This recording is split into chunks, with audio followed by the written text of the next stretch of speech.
then the Speaker will of course make a communication on how the whole process will be taking place.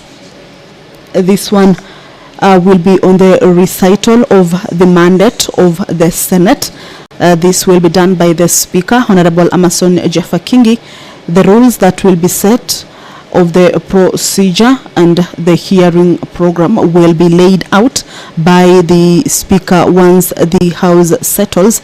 Remember, this is a case that was forwarded to the Senate by the Meru County Assembly, accusing the executive, in this case the governor. So the two parties will be within the precincts of Parliament, because as the program indicates is that once the communication on the mandate of the Senate and the rules of the procedure and the hearing program is read out by the Speaker to the whole House and to the concerned parties, then we will have both parties make their introductions. They will be given time to make an introduction that is of the County Assembly of Meru, which is representing the County Assembly and their council, if any. And of course, we will also see the introduction of the Governor of Meru County and the council representing the Governor, if any. Just to make a clarification here is that on Saturday, the deadline for the submissions from both parties was reached, and both parties complied with with making of their submissions. In this case, submissions, we're looking at if there are any evidence that the accusers or the County Assembly have, if there are any sworn affidavits, if there are any personal statements, maybe from witnesses, any possible transaction documents with regards to the accusations that they had made, and of course any evidence that they deem important in making their accusations valid, in this case before the Senate. And of course from the Governor also too made their submission, in this case any evidence that will be countering the accusations that have been made against it, and of course any other evidence that the particular party or the council will deem fit to enable it absolve the governor of the accusations that have been leveled against her. So once the hearing starts, then the Speaker will set the rules of the House on how the whole process will be taking place today and tomorrow. And of course, the two parties, that is the County Assembly and the Executive, will be given their time, of course, to introduce themselves and any counsel, if any, that is their legal team that will be helping them in presenting or making their case, and on the other hand also countering the accusations that have been leveled against the governor. Standing Order 80 of the Senate, Part 3, indicates that the governor shall have the right to appear and be represented before the Senate or a special committee during the investigations. Remember, in this case, the House resolved to go the plenary way. So in this case, the governor will be appearing before the Senate, that is the whole House, that has 67 senators, and will be able to appear and be represented, in this case, of course, with her or the executive's legal team during the investigations.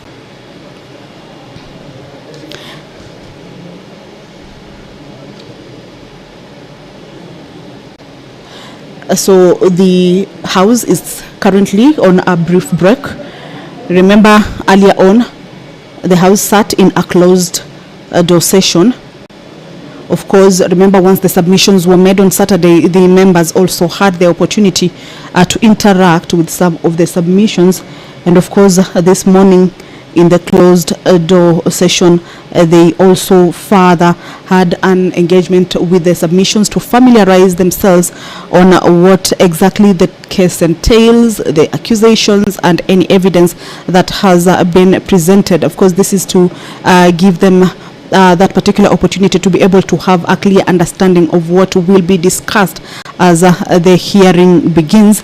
And of course, each and every member will have an opportunity to scrutinize what the County Assembly of Meru has leveled as accusations against the governor in a way that they have resolved to have her removed from office. So that is part of what this sitting will be looking at. Remember, today is day one and tomorrow will be the culmination of the hearings. And once the hearing is done, at the end of it, of course, we will have the members vote on each of the charges. 7 charges are facing the governor, including misuse of funds, misappropriation of funds, and misuse of county resources, among other charges, but they are cumulatively 7, and in each of these accusations, then the County Assembly, which is the one that resolved to have the governor removed from office, will be required or needed to give evidence to those accusations, and at the end of it, the senators or the House will see whether the accusations can be substantiated or not. And of course, there will be a communication from that point from the Speaker. This is not the first time Governor Kawira Mwangaza is finding herself before the Senate answering to charges of misappropriation and misuse of county resources, or with regards to impeachment. This is the second time. In 2022, the month of December, the governor was at the Senate facing the first impeachment proposal that was also forwarded by the County Assembly. In this case, that particular impeachment hearing was done by a committee, an 11-member committee, which on Tuesday members resolved that they will not be going the committee way, but they resolved to have the investigation be done at the plenary. There is the governor, Honorable Kawira Mwangaza, already seated at the chambers. Remember, I told you that the official hearing has begun, and once the Speaker has set the rules on how the procedure will be done and the program of the hearing, then the two parties, that is the executive, Honorable Kawira Mwangaza, and the council, if any, will be given an opportunity to introduce themselves so that the honorable members will know that this is the legal team that is representing the executive, as well as the County Assembly will introduce themselves as with their council, so that the honorable members will also understand that this is the legal team that is representing the County Assembly. So the governor has already taken her seat, of course, with the legal counsel, and we will also be able to see the team that is representing the County Assembly.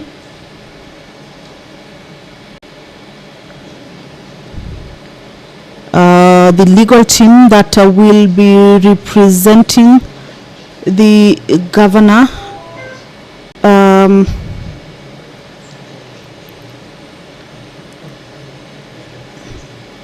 There is Council Elisha Ongoya.